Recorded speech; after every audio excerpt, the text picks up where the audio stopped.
특별합니다. 뭐 다른 말씀들도 다 그러겠지만 특별히 이 다니엘서는 뭐 유대인들이나 저희 기독교인들 사이에 그 어디에 속해 있는 책이 될지에 대해서 많이 디베이트이 있습니다. 이렇게 토론을 합니다.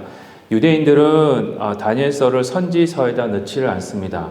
그는 성문서에 넣습니다. 유대인들은. 그건 시편이나 잠언 전도서. 아까도 목사님 잠시 말씀하셨는 룻기가 잠언 뒤에 나와 있는 룻기도 잠언 그 성문서로 들어가거든요. 근데 저희는 룻기가 역사서로 들어가거든요. 기독교는 뭐 이런 식으로 이러는데 다니엘은 유대인들에게는 성문서고요. 저희들에게는 선지서로 나타나고 있습니다. 그래서 많이 할 때 다니엘을 선지서로 봅니다. 그래서 다니엘서가 어디에 있냐 하면은 이사야, 에레미야, 에스겔, 그 다음에 다니엘서입니다.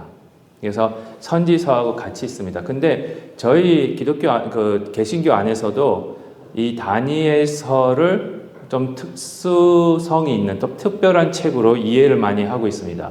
선지서는 선지서인데 다른 선지서하고는 좀 다른 차별이 된 그러니까 이사야와 에레미야와 에스겔하고는 좀 차별이 된 틀린 그런 선지서로 보고 있습니다. 그 이유는 뭐 다 아시다시피 다니엘서 구조를 가만히 보시면은요 1장부터 6장까지는 다니엘과 세 친구 그리고 다니엘과 그 하나님이 어떻게 이 다니엘과 세 친구를 통해서 바벨론에서 살고 있는 그리고 페르시아에서 살고 있는 그런 다니엘을 통해서 어떻게 역사하시는지 그 이야기가 많이 나옵니다. 역사적인 사실들이. 그래서 특별히 다니엘 1장부터 6장까지는 재밌습니다. 읽으면. 그렇죠?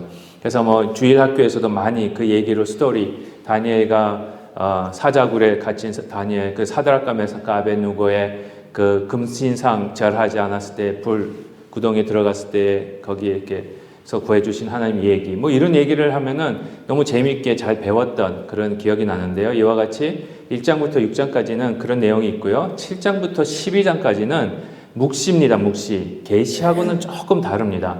요한계시록이랑 계시라는 거랑 묵시라는 거랑 거의 비슷한데요. 약간 다릅니다.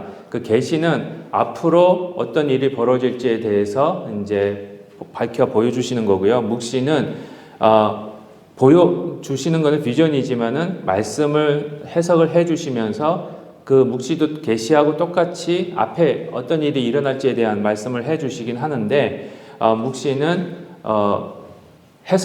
말씀을 통해서 해석을 해야 되는 그런 좀 요소들이 많이 있습니다. 그래서 그걸 묵시라고 그러고 계시라고 그러고 그렇게 얘기를 하는데 거의 비슷하다고 보시면 괜찮습니다. 그래서 다니엘이 아시다시피 이제 말씀드리겠지만은 바벨론 포로 시대 때 처음으로 끌려가서 페르시아가 멸망할 때까지, 페르시아 시대까지 있었던 선지자였음을 저희들이 알 수 있습니다. 그러면 1장부터 살펴보시면은요, 1절부터 보면은 유다 왕 여호야킴이 다스린 지 3년이 되는 해에 바벨론 왕 느부갓네살이 예루살렘에 이르러 성을 에워쌌습니다. 이제 이때가 처음으로 바벨론이 예루살렘으로 와서 이제 예루살렘을 남유다를 이때는 벌써 북이스라엘은 없습니다. 북이스라엘은 없어졌고요. 남유다만 있을 때인데 남유다의 왕이었던 요아킴이 왕이 된 지 3년 만에 바벨론이 범성한 후에 느부갓네살 왕이 남유다로 쳐들어옵니다. 쳐들어와서 이제 포로는 아직 아니고 점령을 하는 시기입니다. 여기서 잠시 그 남유다의 왕에 대해서 말씀을 드리고 싶은데요. 그 요야킴이 몇 번째 왕입니까? 혹시 아세요? 다시 질문을 드리겠습니다. 다시 질문을 드리면은 남유다에는 총 몇 명의 왕들이 있었습니까? 혹시 아시는 분 계십니까? 네, 다음 주부터는 상품을 좀 이렇게 갖다 놓고 질문을 마치신 분들에게는 이제 하나씩 드려야 할 것 같은데 제가 이제 표를 하나 만들어 놨습니다. 20명입니다. 남유다는 총. 그래서 저희가 솔로몬 시대 때를 예수님이 오시기 전 주전 1000년경으로 보거든요. 1000년에서 980년, 960년까지 보는데 아마 르호보암의 첫 번째 왕이 르호보암입니다. 이 르호보암이 솔로몬의 아들입니다. 그래서 르호보암 때부터 남북이 갈라지기 시작합니다. 그래서 이때를 갈라지기 시기를 기원전 한 저희가 60년에서 40년 사이로 보긴 하는데, 하여튼 이 960년부터 기원전 580, 시드기야가 마지막 왕입니다. 586년까지 거의 한 400년의 남유다가 존재를 합니다. 남유다가 400년 동안 20명의 왕이 있었습니다. 그리고 북이스라엘은 르호보암의 이제 이때 갈라져서 여로보암이 왕이 됩니다. 그렇죠? 북이스라엘 그 왕 계보는 제가 안 해드렸는데, 북이스라엘 이렇게 중요하지 않아서 안 해드렸는데, 보시면 르호보암 때 여로보암이 찾아와서 여로보암이 르호보암한테 부탁한 것을 르호보암이 들어주지 않자 반란을 일으켜서 10지파와 함께 북이스라엘을 세웁니다. 그랬을 때에 북이스라엘의 첫 번째 왕이 여로보암인데, 그때도 거의 한 기원전 960년이라고 생각하시면 됩니다. 근데 북이스라엘은요, 언제 멸망을 했느냐? 기원전 주전 722년경입니다. 그러니까 남유다보다 한 140년경 더 일찍 멸망했어요. 140년경 일찍 멸망했으니까 남유다가 400년의 왕국 시대가 있었다면은 여기서 140 빼면은 한 280에서 300년 정도인데, 북이스라엘도 왕이 19명이 나옵니다. 19명이고 남유다는 20명이에요. 근데 남유다는 200년이 거의 140년이 더 오래 갑니다. 그 말은 북이스라엘의 왕들은 짧게 한 거예요. 남유다는 좀 한 왕이 30년, 40년씩 이렇게 좀 길게 한 왕도 있었습니다. 근데 북이스라엘과 남유다의 차이점은 뭐냐면은, 남유다는 여기 보시다시피 아시겠지만 한 왕조 다윗의 장소에서 다윗의 집안에서 계속 나와요. 근데 북이스라엘은 그렇지 않습니다. 여로보암 자체가 다윗의 자손이 아닙니다. 그렇죠?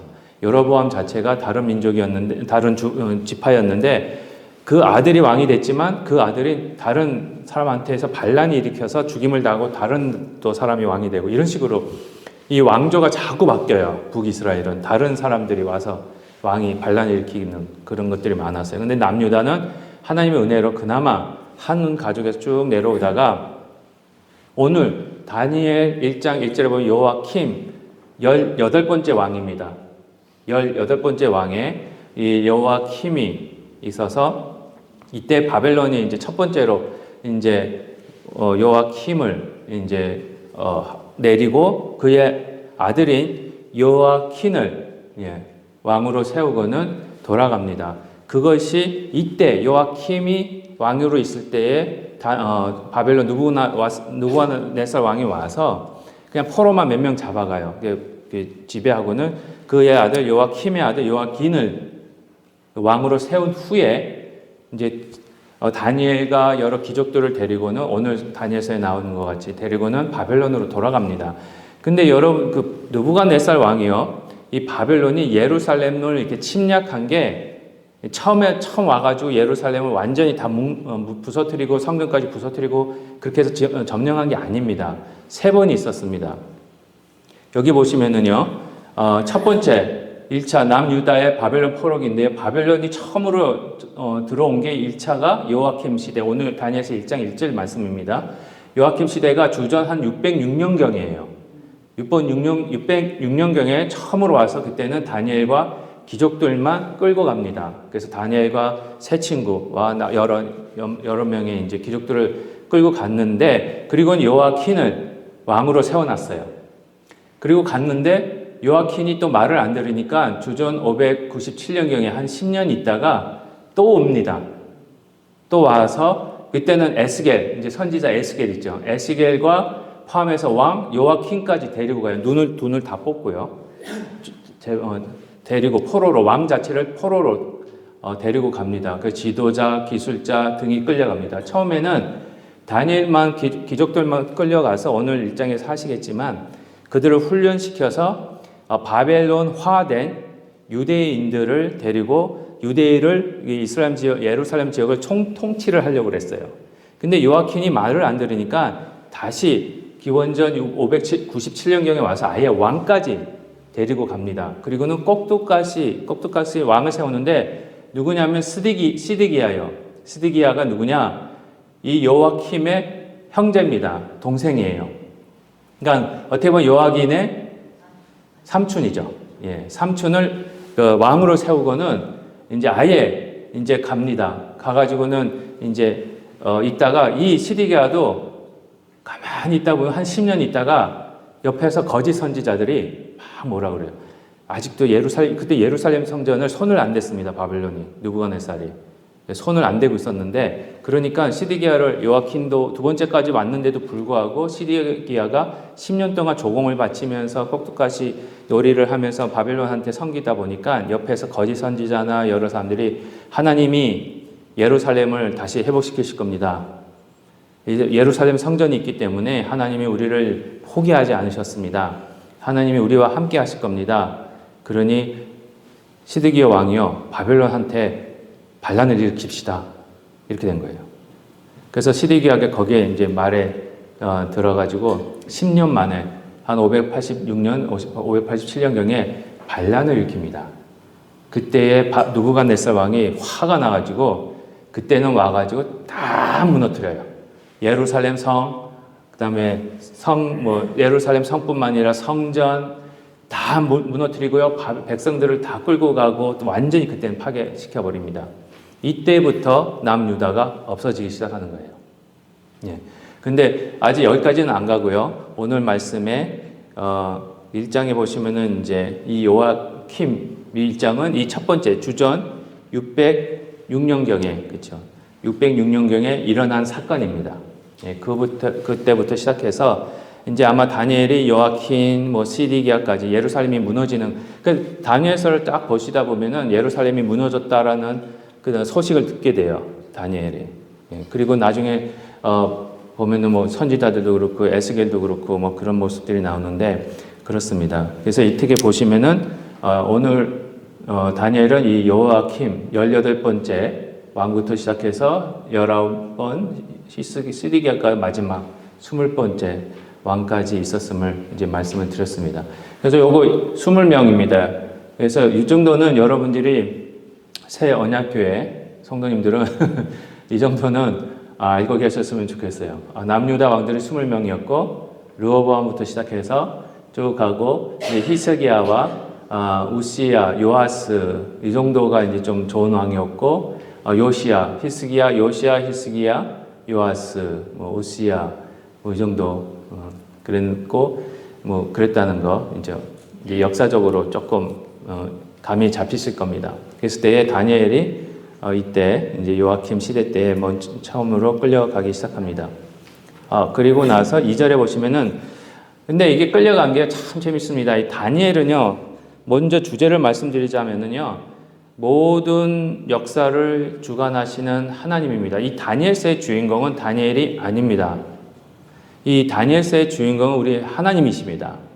그러니까 다니엘을 통해서 하나님이 이 세대를 어떻게 주관하고 계시는지를 보여주는 것이 다니엘입니다. 그래서 다니엘이 선지서이긴 하지만 또 저희들은 지혜서로 부릅니다. 왜냐하면은 1장부터 6장까지 보시면은 다니엘이 어떻게 지혜롭게 이 이방인의 세계에서 저희가 교회가 이 미국이라는 점점 타락하고 있는 이 세대에서 어떻게 하나님 보시기에 지혜로운 자로 지혜로운 교회로 살아나갈 수 있는지 그걸 보여주는 겁니다. 저희가 이 세상 속에서 살고 있지만 이 세상에 속한 자들은 아닙니다.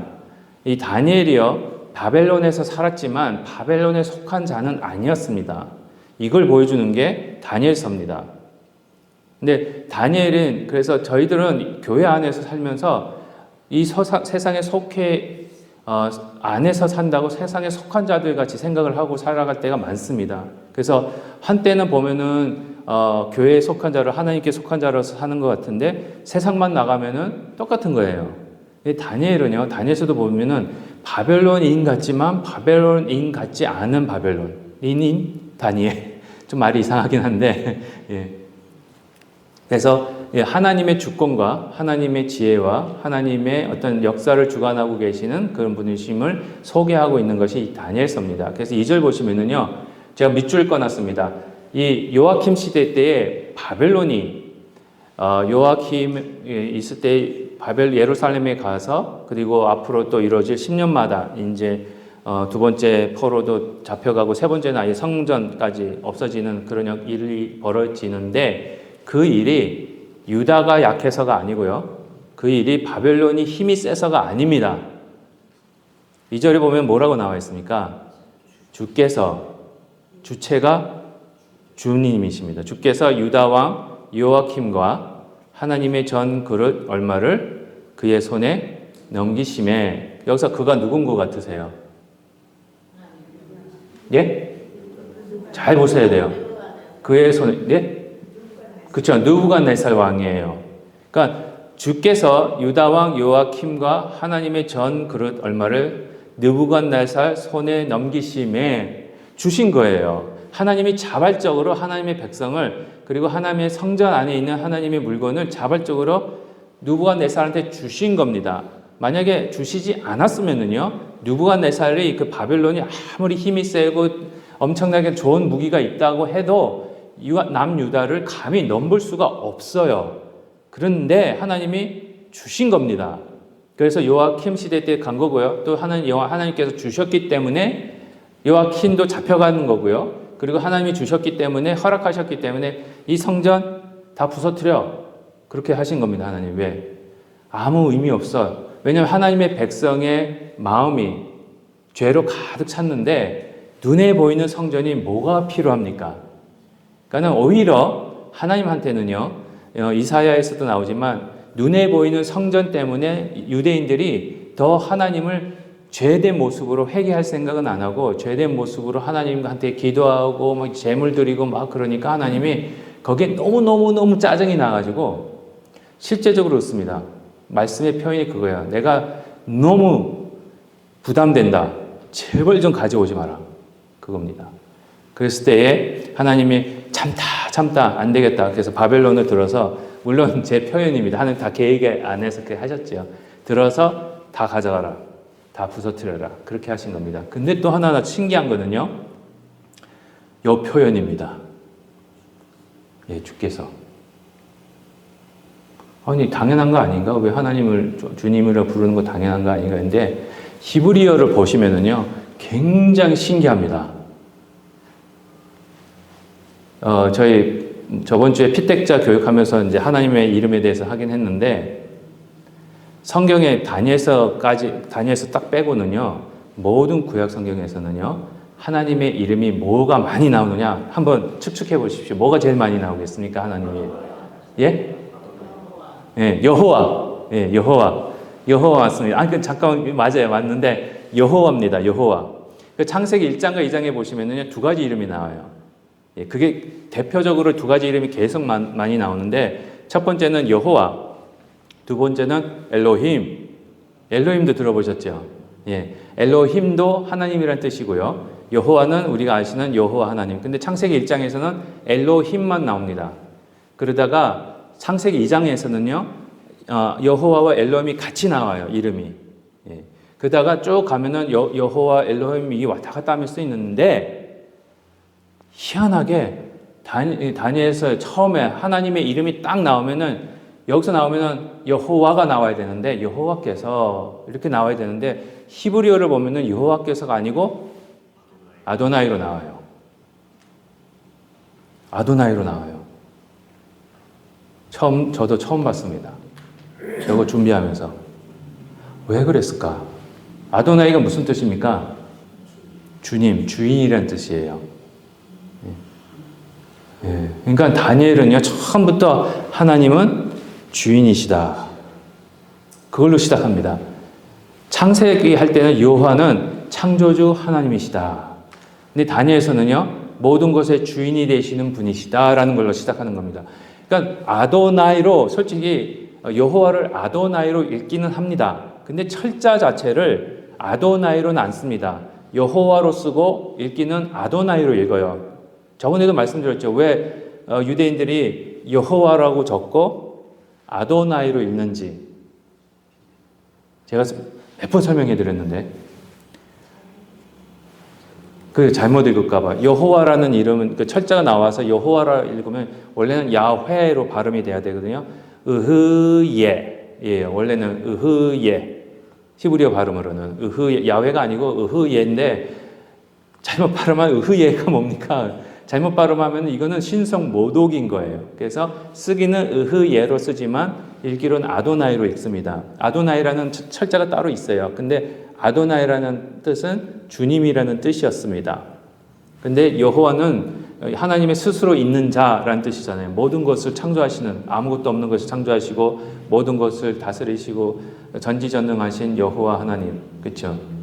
스스로 계시는 분, 그런 뜻인데 아도나이하고는 뜻이 좀 달라요. 근데 신성 모독이 죄를 짓지 않기 위해서 읽기는 그렇게 읽습니다. 근데 여기는요, 이 자체를 아도나이라는 스펠링을 쓴 거, 철자를 쓰고 있어요.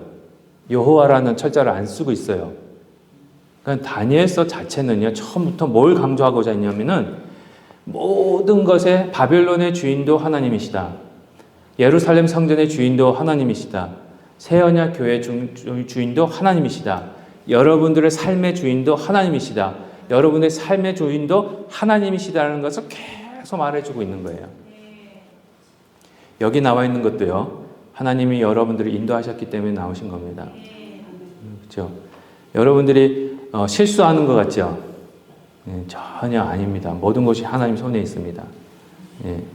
그래서 이 것들을 하나님께서 가져가게 하시고 자기 그 신할 땅의 자기 신들의, 그러니까 바벨론 신들의 신전에 가져다가 그 신들의 보물 창고에 두게 하십니다. 그것도 하나님이 하시는 겁니다. 그게 나중에 가면은 벨드사살, 페르시아가 바벨론 멸망시킬 때, 그때 가서 또 말씀드리겠지만, 그때 가서 그 하나님의 그 성전에 쓰이는 기구들이 나옵니다. 그 왕이 사용하는 거. 하여튼 그랬을 때에 다 주시니까 하나님이 이제 다니엘과 여러 가지 이제 바벨론이 느부갓네살 왕이 딱 엘리트 교육을 시켜버립니다. 그래서 딱 봐서 흠이 없고, 그러니까 상처가 없는 거예요. 이 흠이 없다라는 말은 레위기에서는 주로 희생양, 하나님께 제사할 양을 구할 때 이 흠이 없는 양을 찾습니다. 근데 뭐 여기서는 제사라는 의미는 없는 것 같아요. 그냥 흠이 없는, 완전한, 그러니까 상처도 없고 아프지 않고 건강한 그러한 사들, 용모가 아름다운, 잘생기고 지혜가 통찰하고 지식이 통찰하고, 그러니까는 아마 IQ와 EQ와 뭐 이런 것들이 다 뛰어난, 어떻게 그런 사람들을 찾았는지 모르겠어요. 아마 모여놓고 시험을 치렀는지 인터뷰를 했는지 모르겠습니다. 그 프로세스는 성경에는 안 나오니까. 하여튼 그래서 통달의 학문에 익숙하고 왕궁에 설만한 소년을 데리고 와서 그들에게 갈대아 사람의 학문과 언어를 가르치게 합니다. 그래서 바벨론의 학문과 바벨론의 언어를, 바벨론은 아카디언이라는 걸 씁니다. 아카디언을 어떻게 생겼냐면은 그림으로 생겼습니다. 그건 진짜 그림입니다. 상형 문자인데 진짜 그림처럼 생겼어요. 배우기 너무 힘들어요. 근데 그걸 가르쳤어요. 그래서 어떻게 보면은 그 세계관을 자체를 바벨론의 세계관, 바벨론의 문학, 이 언어가요, 언어가 문화, 그 자기의 문화입니다. 그 문화가 들어오게 되고요, 세계관이 바뀌게 하는 거예요. 그래서 옛날에 저희가 일본이 저희 나라 점령하고 있을 때 창시 개명했잖아요. 그런 뜻이에요. 창시 개명을 시켜버리는 거예요. 일본말로 이름으로 다 바꿔버립니다. 그러면서 일본말만 쓰게 하고 이랬던 이유가 우리의 정신 세계를, 문화 자체를 일본화시키기 위해서, 그렇죠. 바벨론도 똑같습니다. 그래서 그런 자들 데리고 와서 그래도 유대인들이니까 바벨론화 시켜서 유대인들을 자기 고향들을 잘 통치할 수 있도록, 물론 바벨론에 있지만은, 그래서 아마 제 생각에는 다니엘은 그 바벨론 수도에 있었고요. 나머지 사람들은 이렇게 파송을 했던 것 같아요. 그래서 거기에 맡은 지역에서 다 바벨론스럽게 그렇게 통치를 한 것 같습니다. 그러면서 특별히 왕이 지정하여 그들에게 왕의 음식과 그의 마시는 포도주에서 날마다 쓸 것을 주어서 3년을, 그렇죠, 3년을 훈련시키게 하였습니다. 그리고는 그들 앞에 서게 될 것이다 라고 얘기를 합니다. 그렇죠. 제가 밑줄 꺼 드렸어요. 음식과 포도주. 나중에 다니엘과 세 친구는 이걸 어떻게 합니까? 거절합니다. 그 거절하는 이유에 대해서 제가 나중에 좀 말씀드리겠습니다. 아마 나올 것 같아요. 하여튼 먼저 이거 전에 이름이 바뀝니다. 그렇죠? 다니엘이 무슨 이름으로 바뀝니까? 예. 다음 거 보고 말씀하지 마시고요. 예. 치링하지 마시고. 예. 그리고 사드락과 메삭과 아베누고는 그는 바벨론식 이름입니다. 유대인식 본래 이름이 뭔지 아십니까? 예. 다니엘은 유대식 이름입니다. 그리고 세 친구가 있는데 하나냐, 미사엘, 아사라가 원래 이름입니다. 근데 이 바벨론 사람이 다니엘 이름을 바벨론식으로 어떻게 옮겼습니까? 벨드사살 이름 그리고 하나냐를요 사드락, 미사엘을 메삭, 아사라를 아벳누고. 예. 기억하십시오. 다음 주에 아니 여기 안 나오신 분들한테 뭐 여쭤봐야겠어. 예, 다니엘, 하나냐, 미사엘, 아사랴. 근데 제가 요 뒤에 이렇게 고딕체로 해드렸죠. 유대인의 왜 바벨론 사람들이 느부갓네살이 이 다니엘과 이 하나냐와 미사엘과 아사랴를 이렇게 바벨론 이름으로 바꿨을까? 물론 문화적인 세계관 이런 것도 다 넣어주기 위해서 했겠지만 가장 중요한 것은요. 그들 속에 있는 주인인 아도나이 사상을 없애려고 한 겁니다. 왜냐하면요. 유대인들의 이름을 가만히 보시면요. 하나님의 이름은 뭘로 시작하느냐? 엘, 야로 시작합니다. 그렇죠? 야훼 할 때 야, 엘로힘 할 때 엘. 그렇죠? 보시면 다니엘과 세 친구의 이름들이 유대인들의 이름들이 다 뭘로 끝납니까? 엘이냐? 야냐? 그 말은 하나님 이름이 다 들어간 거예요. 그러니까 유대인들은 주로 하나님 이름 지을 때 하나님이라는 이름이 엘이냐 야냐 그걸 다 집어넣습니다. 그래서 다니엘은 무슨 뜻이냐? 하나님은 나의 재판장이시다. 그 다음에 하나냐는 무슨 말이냐면 여호와는 이 야라는 게 여호와의 첫자거든요. 야훼니까 여호와는 은혜로우신 분이시다. 그 다음에 미사엘은 엘은 또 엘로힘에서 온 거니까 하나님과 같은 신이 어디 있으랴. 그 다음에 아사랴는 여호와는 나의 도움이시다. 다 하나님이에요. 근데 이거를 느부갓네살 왕이 다 자기의 신의 이름으로 바꿔버립니다. 그래서 다니엘을 벨드사살 신은 그의 생명을 지키시리라. 자기 신이에요. 예. 그 다음에 하나냐를 사드락, 그 다음 미사엘을 메삭으로 바꿨는데 이 사드락과 메삭은 무슨 뜻인지 잘 모르겠습니다. 네. 하여튼 신의 이름이 들어간 것 같아요. 뭐 신의 뭐다 그런 것 같아요. 근데 아사라는 무슨 뜻이냐? 아벳누고로 바꿨는데 나부라는 그 신의 종이다라는 뜻이에요. 그러니까 이 바벨론이 느부갓네살이 딱 이름을 듣더만 너의 하나님 여호와 하나님을 부정해라. 그겁니다. 근데 거기까지는 이 다니엘과 이 셋이 하나냐, 미사엘, 아사라가 그냥 받아들였어요. 자기네들끼리는 어떻게 불렀는지 모르겠어요. 근데 이상하게 신기하게 이 다니엘서 전체를 1장부터 6장까지 보시면은요, 7장부터는 세 친구는 안 나옵니다. 6장까지만 나오는데 다니엘은 벨드사살이라는 이름을 잘 안 쓰고요. 이 하나냐와 미사엘과 아사량을 계속해서 사드락, 메삭, 아벳누고로 불러요. 다니엘이. 그 부분에 대해서는 제가 그때 가서 더 찾아보고 말씀을 드리도록 하겠습니다. 예. 그래서 다니엘과 하나냐와 미사엘과 아사라를 다 하나님 중심이었던 그 이름 자체를 이 벨드사살이 죄송합니다. 바벨론이 느부갓네살이 바꾸려고 해요. 지금도요. 이 세상이요. 이 교회로 자꾸 들어와서 하나님 중심, 예수님 중심, 말씀 중심이어야 되는 저희들의 교회를 그렇죠? 세상 중심으로 바꾸려고 애를 씁니다. 알게 모르게. 저희가 그 유혹에 넘어갈 수는 없습니다. 그렇죠? 예. 그것이 이제 여기서 보여주는 말씀이고요.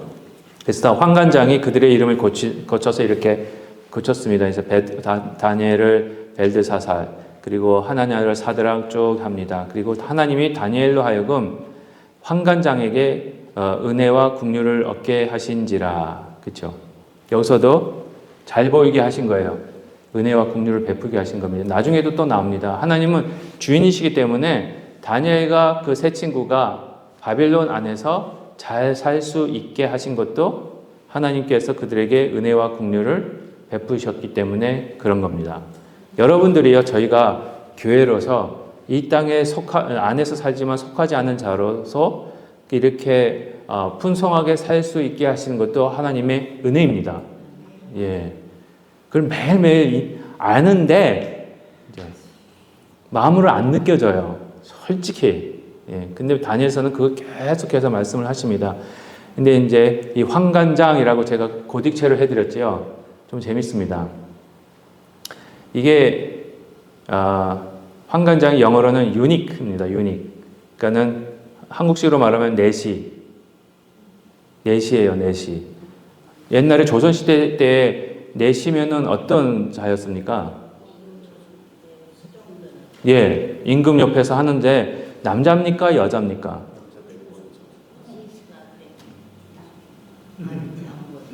예, 내시의 특징이 뭡니까? 예, 거세 했다고 그러나요? 그래서 어떤 학자는요, 그러니까 다니엘과 세 친구가 거세당했다라고 합니다. 예, 그래서 보면은요, 다니엘과 세 친구가 결혼했다는 소리가 없어요. 예, 그런데 제가 히브리어로 찾아봤어요. 이 환관장이라는 똑같은 단어가 또 어디에 나오느냐? 창세기 39장이에요. 39장에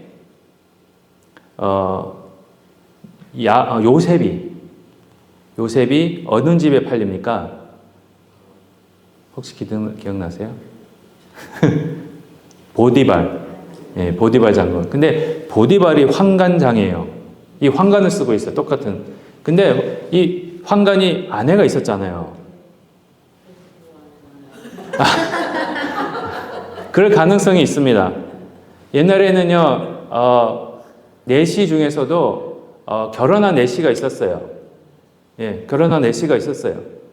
지금 학문적으로 지금 저희가 하는데 저는 내시라고 그래 좀 다른 개념일 수 있는데 확실하지는 않아요. 근데 이 부분에 대해서는 왔다 갔다 하는데 그렇다면은 이 보디발이 환관이었는데 내시였는데 결혼을 한 내시였고 그리고 그런 조선시대에 있었던 내시의 개념과 똑같다 그러면은 뭐 그래도 이해는 되고요. 그리고 다니엘과 사드락과 메삭과 아벳느고가 그런 일을 당했다라는 것을 주장하는 학자도 있으니까요. 예, 가능성은 있습니다. 근데 그렇다고 해서 굳이 이 내시가 그 내시라고 말할 수는 또 없습니다. 그때 당시에 사회적 개념과 저희들이 알고 있는 그 개념이 다를 수 있으니까요. 하여튼 그래서 이제 참고적으로 이런 저희 다니엘서 안에서 주고받는 이제 학문적으로 주고받는 이제 의미가 그렇다라는 것을 말씀드렸습니다. 근데 이 다니엘과 메삭과 아벳느고, 사드락과 메삭과 아벳느고가 이렇게 환관으로 이제 바벨론을 갈 거가 이사야 39장 7절에 이미 예언되어져 있습니다. 제가 보여드리면 또 너에게서 히스기야한테 말하는 거예요. 히스기야한테 너희 태어날 자손 중에서 맺히 사로잡혀 바벨론 왕궁의 환관이 되리라. 이미 말씀하신 거예요. 그래서 많은 학자들도 이렇게 생각합니다. 다니엘과 하나냐, 미사엘, 아사랴, 사드락과 메삭과 아벳느고, 다니엘까지요. 1장에 보시면은 귀족들이었거든요. 그러니까 아마 히스기야의 자손들이 아니었을까, 이 네 사람이. 예. 그러니까 친구라기보다는 먼 친척, 뭐 친구일 수도 있고요. 그렇지만 히스기야의 자손이 아닐까라고 생각하는 학자들이 많이 있습니다. 예. 오늘 새로운 거 많이 보시죠. 예. 성경이 참 재밌는 거예요. 그렇죠? 그래서 저는 신빙성이 있다고 생각합니다. 왜냐하면 이사야를 보시면 히스기야한테 말씀하시는 하나님의 말씀이 성취되는 게 다니엘서 1장이었거든요. 예. 그래서 그렇습니다. 그래서 그때 이름 바꾸고 이제 음식에 대한 것이 나옵니다. 그래서 다니엘은 뜻을 정하여 왕의 음식과 그가 마시는 포도주로 자기를 더럽히지 아니하리라고 자기를 더럽히지 아니하므로 환관장에게 구하니라. 여기서 한번 생각해 보십시오. 다니엘이 이름 바꾸는 거에 대해서는 아무 말 안 했습니다. 그리고 바벨론의 학문 배우는 거 아무 말 안 했습니다. 그리고 언어 배우는 거 아무 말 안 했습니다. 우리 옛날 시대 일제시대 때는 창씨개명 안 하려고 막 반대하고 막 그랬잖아요. 근데 전혀 그거 반대했다는 그 레지탕스라 그러나요? 예, 그 막 이렇게 독립운동하는 걸 하는 사람들은 모집해가지고 우리 이 언어 안 배우겠습니다. 우리 이름 안 바꾸겠습니다. 이렇게 대항하지 않았어요. 그런 말은 없었어요. 근데 굳이 왜 음식에만 먹고 마시는 거에만 그랬을까? 왜 그런 것 같으세요? 어떻게 이해하셨습니까? 지금까지? 괜찮습니다. 제가 이렇게 질문하니까 내가 알고 있는 게 틀린 거 아닌가? 이렇게 생각을 쉬운데 아닙니다. 여러분들 알고 계신 것도 맞습니다. 어떻게 알고 계셨어요? 율법이 맞지 않는 거, 그렇죠? 근데 율법에 많이 그렇게 맞습니다. 예, 그것도 있는 이유인 것 같아요. 근데 레위기에 보시면요, 음식은 그런데 포도주는 안 나오거든요. 유대인들도 포도주를 예수님 시대 때도 예수님도 포도주를 마시셨어요. 예. 그렇다고 지금 뭐 포도주가 마시라는 건 아니고요. 예.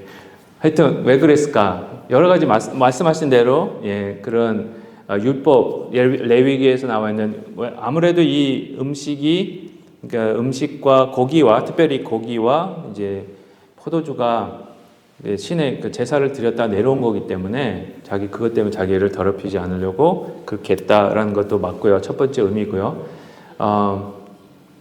그 두 번째는 많은 또 학자들이 얘기를 하는데 하나님께서 신약 시대에 또 보시면 예수님께서 너희는 먼저 그의 나라 그의 의를 구하라 하시면서 걱정하지 말라 그러면서 뭐 때문에 걱정하지 말라 그러십니까? 무엇을 먹을까? 무엇을 마실까? 예, 걱정하지 말라. 이거는 다 이방인들이 구하는 거고 너희 하나님이 그거 아시니까 다 주신다. 그래서 먹고 마시고 무엇을 먹을까? 무엇을 마실까? 무엇을 입을까?에 대한 걱정을 하지 말라고 하는데 아마 대표적으로 이 먹고 마시는 문제가 뭐냐 하면은 여기서 모든 게 하나님 주인이라고 그러셨잖아요. 그리고 저번 주에도 설교 드렸지만 솔직히 로마서에서도 보면은 신에 바쳤다가 제사 드렸다가 나오는 음식 아무것도 아닙니다. 드셔도 되고 안 드셔도 되고 로마 시대 로마 교인들한테 고린도 교인들한테 그거 지금 막 논쟁이 일어날 때 어떻게 제사 지낸 음식을 먹을 수가 있느냐? 이거 신학적으로 틀려. 구약적으로 봤을 때는 틀립니다. 근데 바울 사도가 뭐라 그럽니까? 이건 우상도 아무것도 아니요. 음식도 아무것도 아니고 그걸 부정하다 생각하는 그 사람이 때문에 부정하게 되는 거고 부정하지 않다 하면은 괜찮은 거고 먹을 믿음이 이때 당시에 이제 먹을 수 있는 믿음이 있는 자는 강한 믿음이고요. 그것 때문에 못 먹는 믿음은 약한 믿음이라고 그랬어요. 그래서 강한 자가 약한 자를 이해해 줘라. 그리고 그 약한 자 때문에 너도 절제할 수 있으면 절제해라. 이런 식으로 얘기를 하시거든요. 사도 바울이. 그 뜻이 봤을 때 음식은 아무것도 아닙니다. 근데 왜 굳이 다니엘과 세 친구가 뜻을 정했냐 하면 야채만 먹잖아요. 그렇죠? 예. 그랬을 때에 야채만 먹게 해주십시오. 그랬을 때에 이 환관장이 제일 먼저 걱정했던 게 뭐냐? 뭐 때문에 처음에 좀 반대했습니까? 환관장이. 예? 그렇죠. 그런데 결과적으로 어땠습니까? 그렇죠. 그걸 보여주는 겁니다. 모든 건강의 주관자는 주인이시잖아요. 아도나이. 모든 우리의 육체적 건강 그리고 모든 육체적 우리를 풍요하게 하시는 분 그도 하나님이시지 느부갓네살이 아니다라는 걸 증명하는 겁니다. 네. 그래서 예? 그렇죠. 예.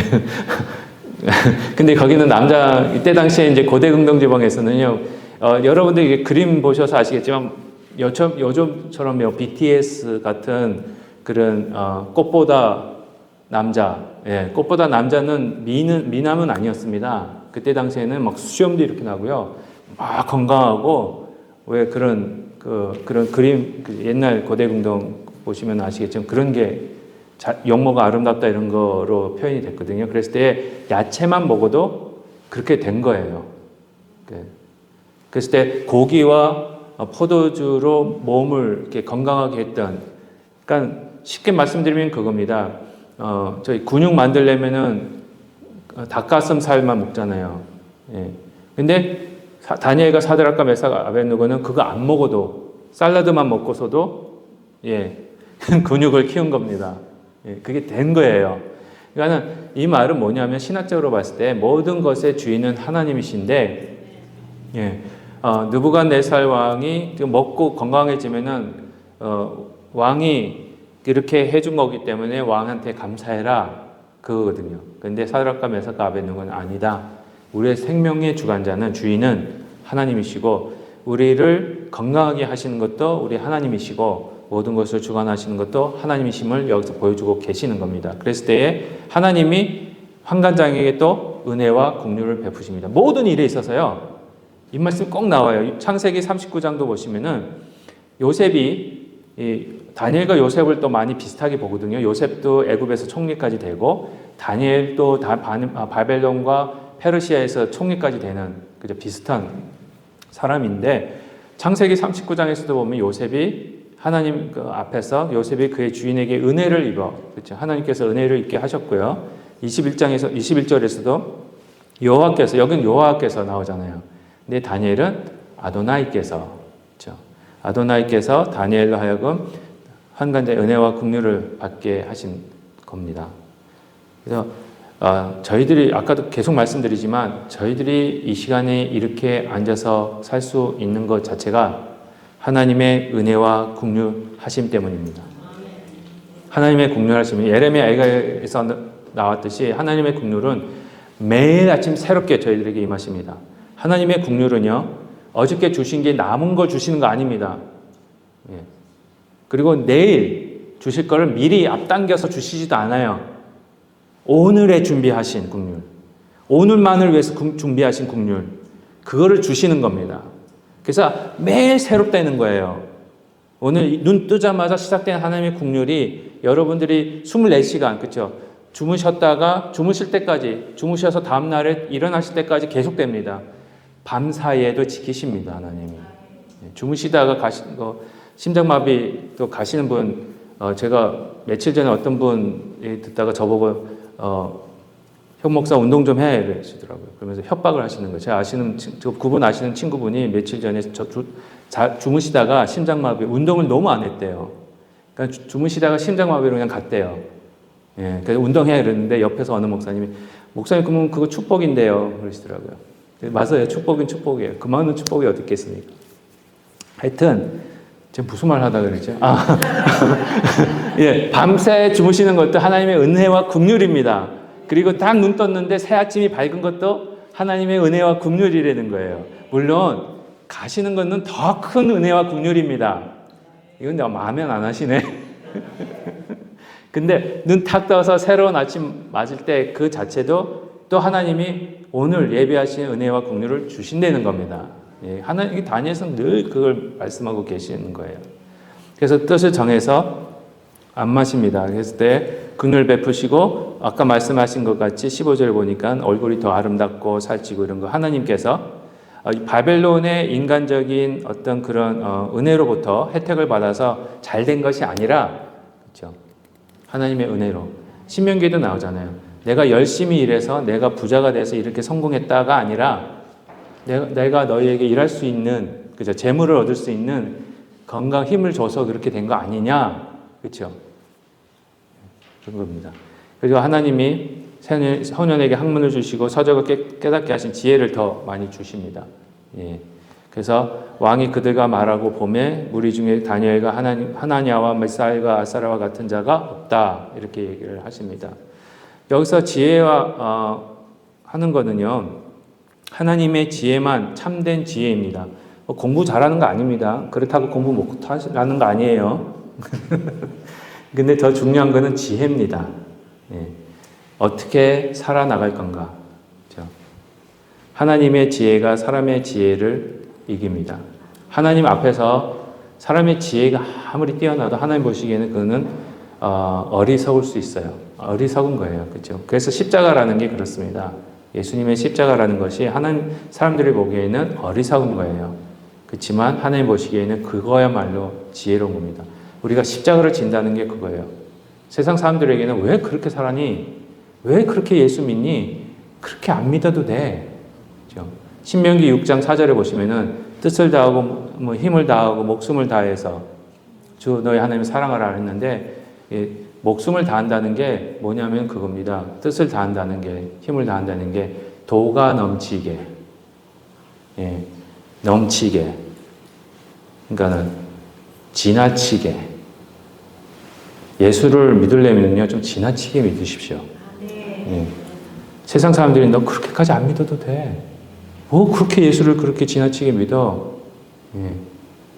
그렇지만은 요즘은 예수쟁이라는 말이 없어졌어요. 왜? 제 개인적인 느낌에는 지나치게 믿으시는 분들이 없습니다. 예수쟁이가 없어졌어요. 우리 세원양 교회는 예수쟁이들이 됐으면 좋겠어요. 그겁니다. 그래서 로마서에서도 보시면 지혜 있는 자가 어디 있냐? 선비가 어디 있느냐? 이 세대에 변론가가 어디 있느냐? 하나님께서 이 세상의 지혜를 미련하게 하신 것이 아니냐? 하나님의 지혜가 있어서는 이 세상의 자기 지혜로 하나님을 알지 못하므로, 그렇죠? 이 세상의 지혜는 하나님을 알지 못해요. 그러나 하나님께서 전도에 미련한 것으로 믿는 자들을 구원하시기를 하나님의 지혜가 따로 있는 겁니다. 고린도전서 11장 25절에서도 그렇습니다. 하나님의 어리석음이 사람보다 지혜롭고 하나님의 약하심이 사람보다 강하니라. 그러나 하나님께서 세상에 미련한 것들을 택하사 지혜 있는 자들을 부끄럽게 하려 하시고 세상의 약한 것들을 택하사 강한 것들을 부끄럽게 하려 하시며. 그래서 이 다니엘이 지혜가 넘쳤고 사드락과 메삭과 아벳느고가 이런 세 친구가 지혜가 넘쳤다는 것은 세상 사람들이 알지 못하는 그런 지혜를 하나님께서 다니엘과 세 친구에게 주신 겁니다. 그러다 보니까 세상 사람들이 부러워하는 겁니다. 다니엘을. 두 가지가 있는 거예요. 시기하는 자가 있고 부러워하는 자가 있고. 그래서 세상의 교회를 싫어하는 겁니다. 마지막으로 이 말씀만 드리고 마치겠습니다. 여러분들 다른 안 믿으시는 분들이랑 대화를 하실 때 다른 종교 얘기하거나 다른 철학적인 얘기하거나 하면 다 괜찮아요. 그렇죠? 심지어 우리 저번 주에도 박양구 집사님도 말씀을 해주셨는데 하나님까지 얘기해도 서로 모슬람 사람이나 다른 사람들이 하나님 얘기해도 갓 얘기해도 다 받아들여요. 근데 딱 예수 그리스도 예수님의 옛자만 나오면 경기를 일으킵니다. 사람들이 싫어해요. 왜? 살아계신 분이기 때문에. 사람들이 알아요. 왜 그런 거 있잖아요. 깜깜한 데서만 살다가 불이 확 비치면은 어떻게 됩니까? 다 도망가요. 그렇죠? 깜깜하면 나왔던 생물들이 불이 확 켜졌을 때 싹 도망가듯이 참된 빛이 우리 예수님이고 참된 지혜가 우리 예수님인데 그 빛이 비치는 순간 너무 아픈 거예요. 그러니까 너무 민감하게 반응해요. 아프니까. 당연한 겁니다, 여러분. 그걸 저 사람 내가 예수님 얘기하면 싫어할 텐데 당연해요. 근데 안 하면 안 돼요. 아프다고 주사 안 놓으실 겁니까? 자녀분도 제가 어렸을 때 가장 많이 무서웠던 병원 가자 그러면 제일 무서웠던 게 주사 맞기 싫어서 제일 무서워했잖아요. 그렇죠? 여러분들은 영감해서 다 맞으셨는지 모르겠죠. 저는 되게 무서웠더라고요. 어디 아픈데 병원 가자, 저희 어머니가 병원 가자 그러면 진짜 무서워서 안 간다 그랬어요. 왜? 이상하게 한국 병원은 가면 주사 다 놔줘요. 여기는 안 놔줘서 너무 좋은데. 한국 병원만 가면 주사를 놔줘요. 그래서 그렇다고 안 맞겠습니까? 아니잖아요. 아프잖아요. 그러니까 싫은 거예요. 그러니까 예수님 얘기만 하면 아픈 거예요. 그래서 싫은 거예요. 그러니까 이분들이 참된 지혜, 참된 빛을 압니다. 알기 때문에 그렇게 반응하는 거예요. 그런 세대 속에서 저희가 앞으로 어떻게 지혜롭게 살아가야 될지를 이제 다니엘서를 하나하나 통해서 저희들이 세계를 보는, 저는 지금 봤을 때 너무 뉴스만 틀면은 다니엘과 요한계시록의 내용이랑 너무 맞아떨어져서 저희가 얼마까지 제가 이렇게 매치시켜 드릴지는 모르겠어요. 그렇다고 제가 뭐 캐리스메릭한 사람은 아닙니다. 근데 억지로 해석하기는 싫은데 현 세계가 돌아가는 모습이랑 다니엘과 요한계시록이 이야기하고 있는 거랑 너무 비슷하기 때문에 맞는 게 있습니다. 네, 그것도 같이 살펴보면서 다니엘서 보면서 한번 은혜를 나누는 시간이 되도록 하겠습니다. 오늘 여기까지 하겠습니다. 기도하고 마치겠습니다. 하나님 아버지 감사합니다.